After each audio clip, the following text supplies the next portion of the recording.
Kristen adalah penyembah manusia. Benarkah? Apakah Kristen menyembah manusia, saudara? Tanyanya, kalau gitu, kamu nyembah saya saja, katanya dia. Ya, kalau kamu nanti mati, kamu matinya disalib, coba kamu sekarang tak paku ya. Kamu nanti, dulu ya, waktu itu, sampai mau tak samperin rumahnya, rumahmu di mana? Ya, tak uji coba, kamu tak salib, ya, tak paku tanganmu, kakimu tak paku.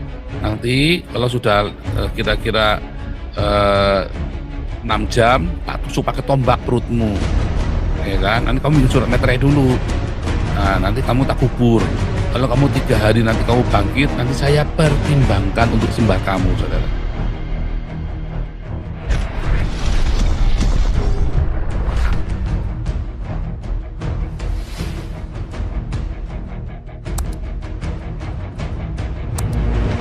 Ya, dia jadi pinter. Maksud ya, jadi pinter Anda. Zamannya Niniwe itu, ya, zamannya Niniwe 700 tahun sebelum Yesus, ya, dikatakan orang Niniwe nggak bisa membedakan kanan dengan kiri. Ya, jadi kalau Anda ngikutin ajaran Muhammad, Anda sedang ngikutin zamannya Niniwe, zaman 700-800 tahun sebelum Yesus. Anda balik 1 milenium, saudara. Kalau Anda jadi Islam, Anda sedang balik ke zamannya Nimrod, saudara. Namrud, kalau dalam Al-Quran itu ya, zaman tahun 2100 sebelum Yesus. Atau alias itu adalah 4000 tahun yang lalu. Jadi kalau Anda jadi Islam, Anda otakmu itu sedang kembali ke 4000 tahun yang lalu, saudara. Zaman Bahulah, ya. Anda sedang kembali ke zaman Bahulah, saudara. Ya, yang ceboknya pakai batu. Nah, ketiga batu. Kalau Anda jadi Islam, Anda sedang kembali ke 4000 tahun yang lalu, saudara. Kalau Anda menjadi seorang Yahudi, dia progres. Ya, Yahudi itu progres, saudara. Anda tidak diajari kembali kepada zaman Musa, enggak loh, saudara. Bahkan enggak balik ke zaman Abraham, enggak. Ya, karena orang Yahudinya hari ini dia pakai Talmud loh, nggak pakai Tanakh loh. Ya, kita orang Kristen, kita udah nggak pakai Torah loh, saudara. Kita pakainya apa? Perjanjian baru. Ya, kita sudah pakai perjanjian baru di mana hukum membunuh sudah dilarang. Kemarin saya debat dengan seorang pendiri, ya, bro, orang di Kristen juga ada kok ayat-ayat pembunuhan. Saya bilang, mana ada lagi, Kak? Saya bilang begitu kan, mana ada lagi, Bang? Saya bilang, nggak ada lagi, udah dibatalkan oleh Yesus. Gimana sih dalam hati? Waduh, ini pendiri gereja besar, masa kagak ngerti? Ini kudu gereja gede, pendiri gereja gede di Indonesia, saudara ya. Taurat itu sudah dibatalkan oleh Yesus. Lukas 16 ayat 16, Efesus 2 ayat 15. Bagaimana bisa kita kembali ke zaman Musa, ke zaman Abraham, suruh bunuh-bunuhan? Udah nggak ada lagi. Udah nggak bisa, udah dibatalin. Lalu kita nggak perlu hormat sama orang tua. Kan sudah ditulis ulang sama Tuhan Yesus. Kita disuruh menghormati orang tua. Ditulis lagi oleh Paulus, kita disuruh oleh menghormati orang tua. Ya kan? Nah, jadi kita ikuti perjanjian baru, saudara. Untuk framing ya. Begitu kultur ya, saudara ya. Kultur. Tadi satu, menikah dengan anak kecil. Ya, hanya ada di Arab, dalam kurung Islam. Menikah dengan menantu. Hanya ada di Arab. Islam lagi, saudara. Ya.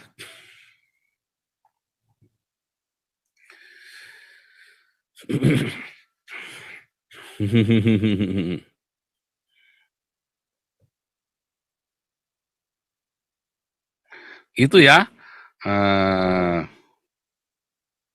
Lalu ada yang nanyain lagi. Menyembah manusia.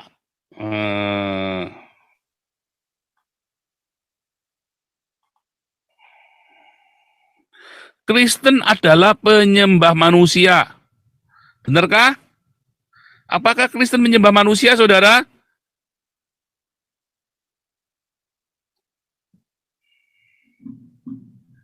Iya. Jangan ragu-ragu gitu loh. Iya emang. Kan Yesus harus anak manusia.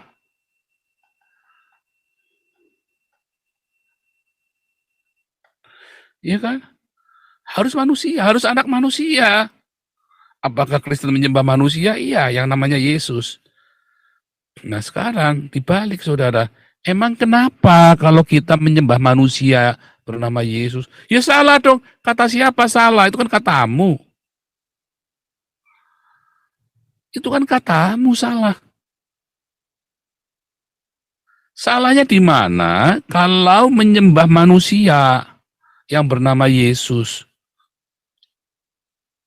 Kalau kamu menyembah manusia bernama Muhammad, salah. Kalau kamu menyembah manusia bernama Joseph Paulus Sang, salah. Kamu menyembah manusia bernama Yesus Kristus, anak Allah. Salahnya di mana?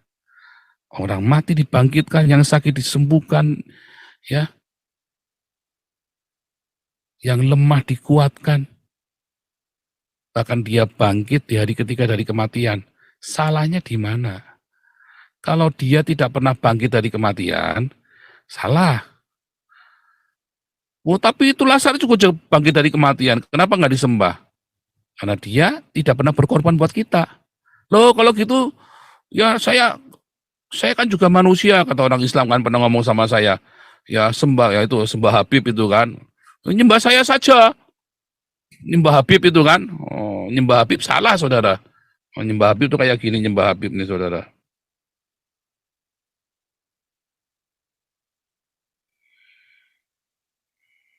Ya, nah, intinya kan gini pertanyaannya. Kalau gitu, kamu nyembah saya saja, katanya dia. Ya kalau kamu nanti mati, kamu matinya disalib, coba kamu sekarang tak paku ya. Kamu nanti dulu ya waktu itu sampai mau tak samperin rumahnya, rumahmu di mana? Tak uji coba, kamu tak salib, ya tak paku tanganmu, kakimu tak paku. Nanti kalau sudah kira-kira 6 jam, tak tusuk pakai tombak perutmu, ya kan? Nanti kamu bikin surat meterai dulu. Nah, nanti kamu tak kubur. Kalau kamu 3 hari nanti kamu bangkit, nanti saya pertimbangkan untuk sembah kamu, saudara. Ya, tak pertimbangkan, tak pertimbangkan. Baru saya pertimbangkan ya, ya. Jadi salahnya nyembah Yesus apa? Oh, nyembah Yesus disuruh Paulus, nggak ada Paulus ya. Sebelum Paulus ngomong, Yesus itu sudah sembah. Sebelum Paulus bertobat, semua orang itu sudah menyembah Yesus. Salahnya di mana nyembah Yesus?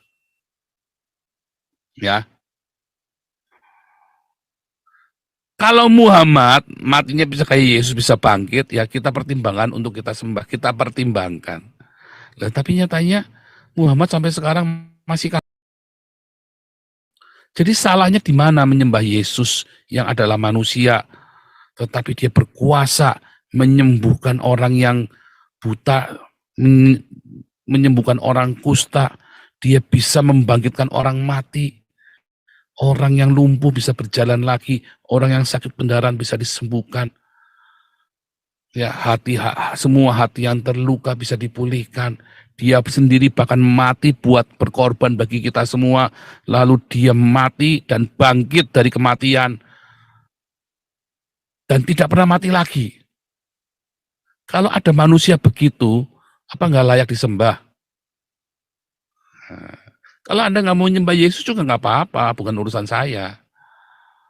Nah, itulah dasarnya, ya, mengapa orang Islam tidak bisa menista Yesus. Bahkan orang Islam hanya bisa memuliakan Yesus. Kenapa Nabi ke-26 tidak mau memuliakan Muhammad? Apanya yang mau dimuliakan? Perbuatan apa yang baik dari Muhammad? Itulah sebabnya apologet Kristen kalau mau muji-muji Muhammad bingung. Apa yang mau dipuji? Bagus ora. Buktinya kalian semua nggak ada yang mau pajang fotonya Muhammad di rumahmu kan? Ya kan? Apa yang mau dipuji-puji Muhammad coba? ya kan? Kan bingung. Itulah sebabnya ya kita, wah ini ada nyawer lagi Nitro 26 30.000 luar biasa. Hari ini kok sawerannya ngeri-ngeri ya saudara ya. Nah, sekarang balik lagi ya saudara ya. Makanya pertanyaan, apa kita menyembah manusia bernama Yesus? Jawabannya, salahnya di mana kita menyembah manusia? Ya kan? Manusia itu penuh kuasa. Ya, yang kusta ditahirkan, yang buta dijelikan matanya, yang lumpuh berjalan, ya bahkan yang mati dibangkitkan. Yesus sendiri mati berkorban bagi kita semua, dan ia dibangkitkan di hari ketiga dan tidak mati-mati lagi. Lazarus dibangkitkan dan mati lagi. Yesus dibangkitkan dan tidak mati lagi. Saya sembahlah. Harusnya kamu menyembah yang membangkitkan. Lah yang membangkitkan itu ada di dalamnya Yesus. Itulah sebabnya saya sembah. Karena yang membangkitkan Yesus itu ada di dalamnya Yesus. Ya, begitu saudara. Kita tidak menyembah bangkai. Nah kalian ngikutin bangkai yang namanya. Kita menyembah manusia yang hidupnya kekal bernama Yesus. Yang ternyata manusia ini adalah Sang Allah sendiri. Ya, itu jawabnya saudara. Nah, pertanyaannya kan sekarang balik lagi saudara. Kan framing-framing ini kan ngelawan framing-framing ini. Like-nya dulu jangan lupa, sawerannya sudah luar biasa, sekarang like-nya yang luar biasa saudara ya. Dan viralkan dong ya. Masa video-video bagus saya nonton cuma 15.000.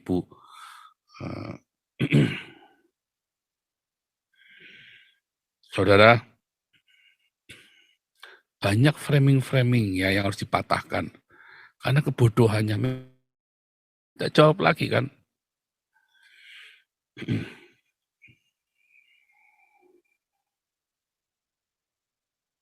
Keempat, saudara. Kita kan mematahkan framing ini kan. Menyembah manusia, ya kan. Saya ini harus hapus dulu ya ini ya. Nah, jangan lupa. Lihat, orang-orang Islam dengan bangganya ya. Wah, ini ada Dokter Gigi Putra, luar biasa.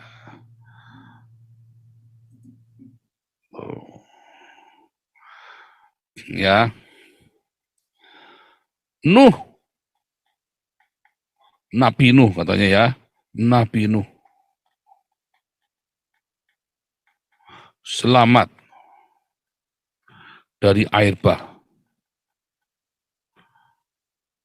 Tuh, Nabi itu harus selamat. Nabi Ibrahim selamat dari apinya Nimrod.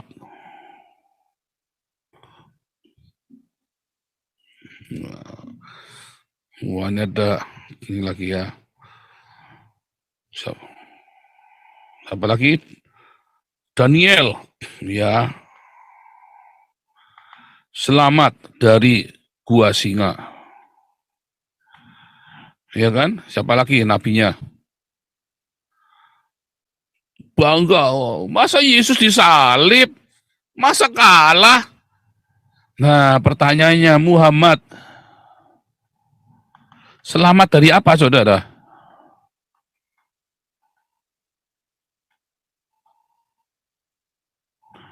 Muhammad selamat dari apa?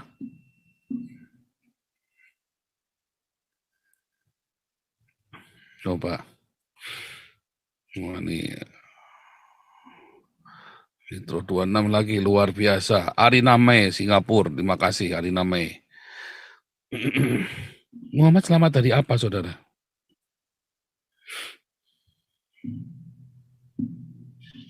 Bagaimana dengan Yesus? Ya.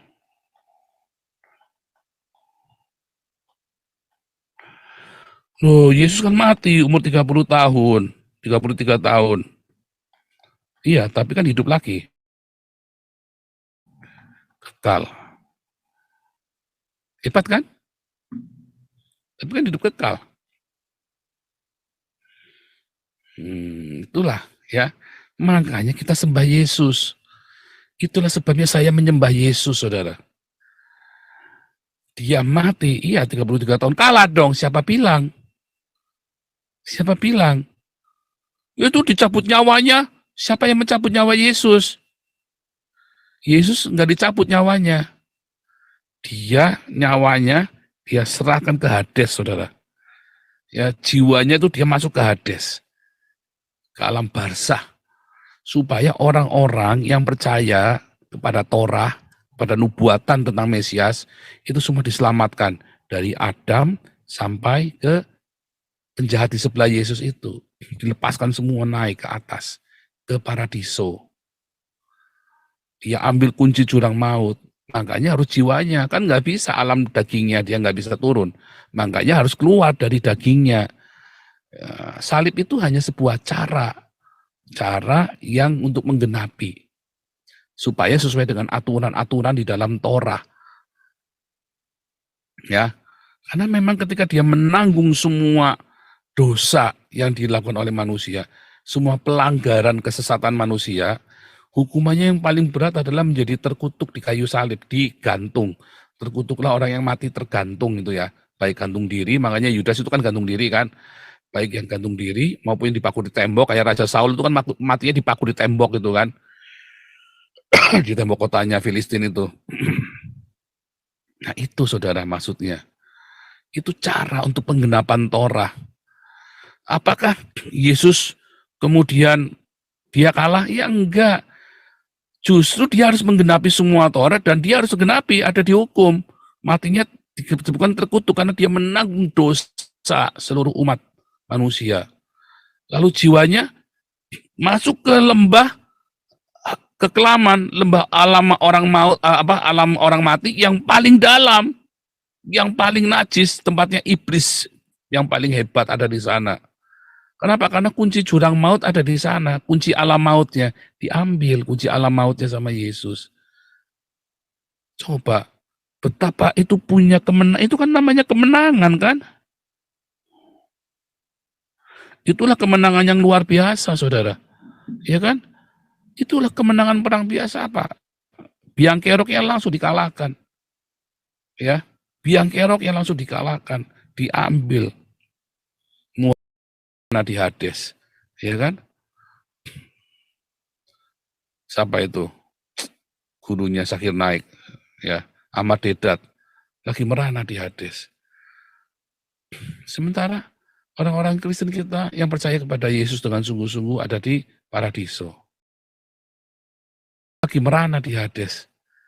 Ya kan? Sebentar lagi mau masuk neraka. Tetapi kita semua nanti akan ada di paradiso karena percaya kepada Tuhan Yesus. Wah, buset, hari ini sawerannya ngeri-ngeri, saudara ya. Terima kasih Mikael ya. Wah. Luar biasa kan? Jadi Anda jangan mau ya.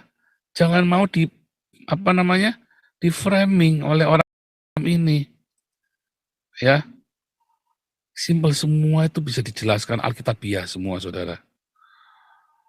Ya. Ngeri ya, saudara ya.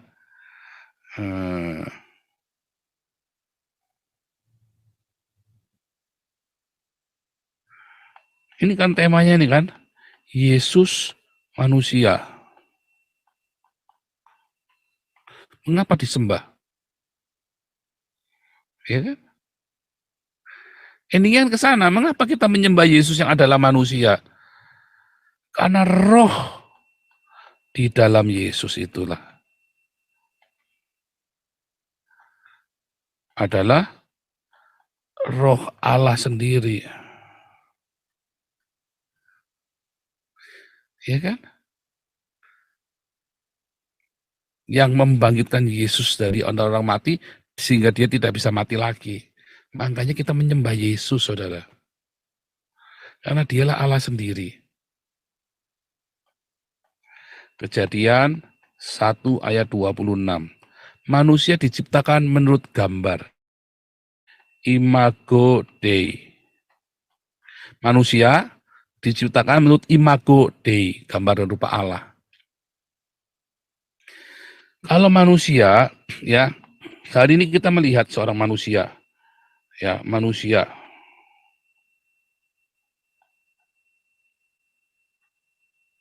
ya, maka di dalam manusia ada tubuh, maka ada rohnya di sini.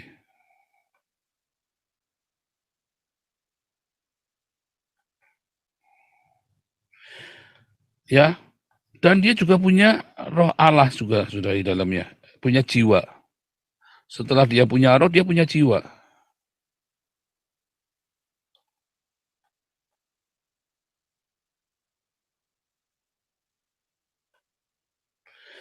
Ya, jadi manusia dia punya tubuh, punya roh, dan punya jiwa. Ini kan adalah imago dari Dei. Siapa Dei-nya?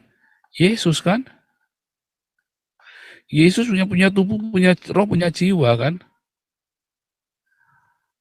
Kita diciptakan menurut gambar dan rupa Yesus, saudara. Itu yang dimaksud. Ya, makanya Anda nggak bisa ngomong Yesus ada 1, 2, atau 3. Nggak bisa ngomong oneness Trinitas, nggak bisa. Ya, karena ini adalah sebuah echad. Ini yang namanya echad, Elohim, echad. Orang Yahudi tahu itu, saudara. Kejadian 18, Ramban, ya, Rabai Ramban, ya, seorang rabi Yahudi, namanya Ramban. Bahwa kejadian 18 ayat 1 adalah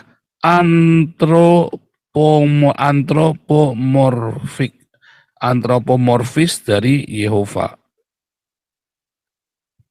Ya, Rabi Yahudi pun mengakui bahwa kejadian 18, ya, kejadian 18 itu waktu Abraham, ya, bertemu dengan 3 orang, ya, yang satu itu, ya, yang 2 adalah malaikat pergi ke Sodom dan Gomora, yang satu itu adalah antropomorfis dari Yehova.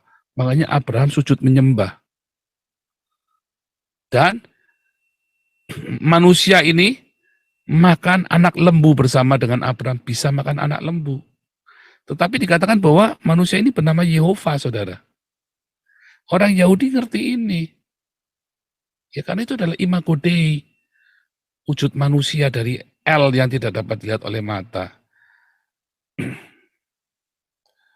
Ini ada yang ngomong 1 kali 1, nggak ada, bukan 1 kali 1, bukan, ya, nggak ada 1 kali 1 di sini. Anda kudu ngerti filsafat matematika, ya. Tapi juga bukan 1 tambah 1, kemarin sudah saya jelaskan. Ya, bangkainya ada di Imam Nabawi. Arwahnya ada di mana? Di alam barzah 4/2. Nah, itu kan nggak bisa dijumlah. Arwah dengan bangkai itu nggak bisa dijumlah. Karena satuannya berbeda. Sama dengan Elohim. Apakah Elohim 3? Nggak bisa. Tubuh, roh, dan jiwa itu nggak bisa dijumlah, saudara. Ya, wujud jasmani dari Elohim, ya, nggak bisa dijumlah dengan rohnya dan juga dengan hikmatnya. Yaitu Roh Kudus itu kan hikmatnya kan. Nggak bisa. Tubuh jiwa roh ini nggak bisa dijumlah. Tapi itulah yang namanya echad. Laki-laki dan wanita menjadi echad. Nah, itu yang namanya echad.